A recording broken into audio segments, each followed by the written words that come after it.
Assalamualaikum warahmatullahi wabarakatuh. Saya mewakili kelompok 10 akan mempresentasikan materi pengukuran kinerja. Adapun nama anggota kelompok 10 yaitu yang pertama, Mariska Feni dengan NIM 2022 dan yang kedua, Ji Ayu Ambarwati dengan NIM 2022 Pokok bahasan pada materi ini yaitu yang pertama, pengertian pengukuran kinerja, yang kedua, sistem ukuran kinerja, yang ketiga, sistem penilaian kinerja, yang keempat, faktor kunci keberhasilan, yang kelima, implementasi sistem pengukuran kinerja, yang keenam, kesulitan dalam mengimplementasikan sistem pengukuran kinerja, yang ketujuh, praktik-praktik pengukuran, dan yang terakhir yaitu pengendalian interaktif. Pengertian pengukuran kinerja. Suatu proses penilaian tentang kemajuan pekerjaan terhadap tujuan dan sasaran dalam pengelolaan sumber daya manusia untuk menghasilkan barang dan jasa, termasuk informasi atau efisiensi serta efektivitas tindakan dalam mencapai tujuan. Selanjutnya ada sistem ukuran kinerja. Cita-cita dari sistem ukuran kinerja adalah untuk mengimplementasikan strategi. Dalam menetapkan sistem semacam itu, manajemen senior memilih ukuran-ukuran yang paling mewakili strategi perusahaan. Ukuran-ukuran ini dapat dilihat sebagai faktor keberhasilan penting atau critical success factor masa kini dan masa depan. Jika ukuran-ukuran ini membaik, berarti perusahaan telah mengimplementasikan strateginya. Sistem ukuran kinerja merupakan suatu mekanisme yang memperbaiki kemungkinan bahwa organisasi tersebut akan mengimplementasikan strateginya dengan berhasil. Pada tampilan 11.1, memberikan kerangka untuk merancang suatu sistem ukuran kinerja. Berikut ini adalah kerangka untuk merancang sistem pengukuran kinerja. Strategi dibagi menjadi yang pertama ada apa yang penting diukur, dan yang kedua apa yang diukur diselesaikan, dan yang ketiga apa yang diselesaikan diberi imbalan, dan yang terakhir yaitu apa yang diberi imbalan benar-benar penting. Selanjutnya ada sistem penilaian kinerja pertimbangan tambahan.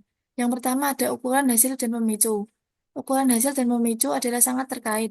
Jika ukuran hasil mengindikasikan bahwa ada suatu masalah, namun ukuran pemicu menunjukkan bahwa strategi tersebut diimplementasikan dengan baik, maka kemungkinan besar bahwa strategi tersebut perlu diubah. Dan yang kedua ada ukuran keuangan dan non-keuangan. Pada tahun 1980-an, banyak industri yang dipicu oleh perubahan dalam bidang non-keuangan, seperti kualitas dan kepuasan pelanggan, yang pada akhirnya memengaruhi kinerja keuangan perusahaan. Dan yang ketiga ada ukuran internal dan eksternal. Perusahaan harus mencapai keseimbangan antara ukuran-ukuran eksternal, seperti kepuasan pelanggan, dengan ukuran-ukuran dari proses bisnis internal, seperti hasil produksi. Terlalu sering perusahaan mengorbankan pengembangan internal untuk memperoleh hasil eksternal atau mengabaikan seluruh hasil eksternal karena cara salah meyakini bahwa ukuran internal yang bagus sudah mencukupi. Dan yang terakhir, ada pengukuran memicu perubahan. Organisasi mencapai keselarasan cita-cita dengan cara mengaitkan tujuan keuangan dan strategis keseluruhan dengan tujuan di tingkat lebih rendah yang dapat dipantau dan dipengaruhi di tingkatan organisasi yang berbeda. Dengan ukuran-ukuran ini, semua karyawan dapat memahami bagaimana tindakan mereka memengaruhi strategi perusahaan. Selanjutnya ada faktor kunci keberhasilan. Faktor kunci keberhasilan juga disebut dengan ukuran non-keuangan. Di sini ada beberapa variabel kunci yang dipilih untuk suatu unit bisnis tertentu. Yang pertama, variabel kunci yang berfokus pada pelanggan. Yang pertama ada pemesanan. Yang kedua, pesanan tertunda. Yang ketiga, pangsa pasar. Yang keempat, pesanan dari pelanggan kunci. Yang kelima, kepuasan pelanggan. Yang keenam, retensi pelanggan. Dan yang terakhir yaitu loyalitas pelanggan. Yang kedua, ada variabel kunci yang berkaitan dengan proses bisnis internal. Ada utilasi kapasitas, pengiriman tepat waktu, perputaran persediaan, kualitas, dan yang terakhir yaitu waktu siklus. Selanjutnya akan dijelaskan oleh rekan saya. Materi selanjutnya yaitu implementasi sistem pengukuran kinerja. Implementasi dari suatu sistem pengukuran kinerja melibatkan 4 langkah umum. Yang pertama, satu, mendefinisikan strategi. Yang kedua, mendefinisikan ukuran-ukuran dari strategi. Yang ketiga, mengintegrasikan ukuran-ukuran ke dalam sistem manajemen.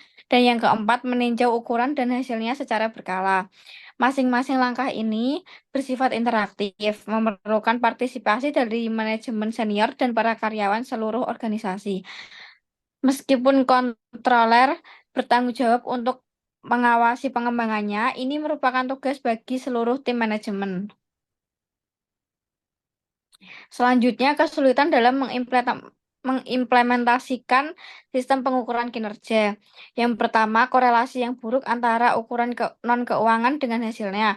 Yang kedua, terpaku pada hasil keuangan. Yang ketiga, ukuran-ukuran tidak diperbarui. Yang keempat, terlalu banyak pengukuran. Dan yang kelima, kesulitan dalam penetapan trade-off. Selanjutnya, pada slide ini membahas tentang praktik-praktik pengukuran. Yang pertama, jenis ukuran yaitu studi Linge dan Sieman menemukan bahwa 76% dari perusahaan responden memasukkan ukuran-ukuran keuangan, operasi, serta kepuasan pelanggan dalam tinjauan manajemen reguler.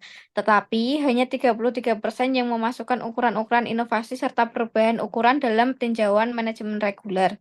Yang kedua, kualitas dari ukuran yaitu hasil studi menunjukkan bahwa ukuran dari kinerja karyawan dan inovasi serta perubahan secara umum dianggap terdefinisi dan dengan buruk dan berkualitas buruk. Ironisnya, kebanyakan perusahaan dalam studi ini menganggap informasi mengenai kinerja perusahaan di bidang-bidang tersebut bernilai tinggi.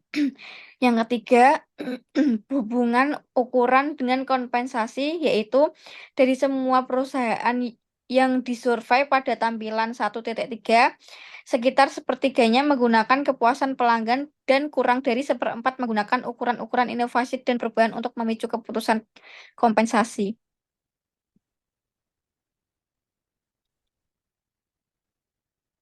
Selanjutnya, pengendalian interaktif. Pengendalian interaktif mengingatkan manajemen terhadap ketidakpastian strategi, baik berupa masalah, misalnya kehilangan pasang pasar, keluhan pelanggan, maupun peluang, misalnya pembukaan pasar baru karena aturan pemerintah tertentu telah dihapus. Ini menjadi dasar bagi para manajer untuk menyesuaikan diri terhadap lingkungan yang berubah pesat dengan memikirkan strategi baru. Pengendalian interaktif memiliki karakteristik berikut ini. Yang pertama, sekelompok informasi pengendalian manajemen mengenai ketidakpastian strategi yang dihadapkan oleh bisnis tersebut menjadi titik pusat. Yang kedua, eksekutif senior menerima informasi semacam itu dengan serius. Yang ketiga, manajer pada semua tingkatan organisasi tersebut memfokuskan perhatiannya pada informasi yang dihasilkan oleh sistem itu. Yang keempat, atasan, bawahan, dan rekan sekerja bertemu untuk menginterpretasikan dan membahas implikasi dari informasi untuk inisiatif strategi masa depan. Dan yang kelima, rapat dilaksanakan dalam bentuk debar serta tantangan terhadap data dan asumsi yang mendasari serta tindakan yang sesuai. Sekian presentasi dari kelompok kami. Mohon maaf apabila ada salah tutur kata. Kurang lebihnya mohon maaf. Wassalamualaikum warahmatullahi wabarakatuh.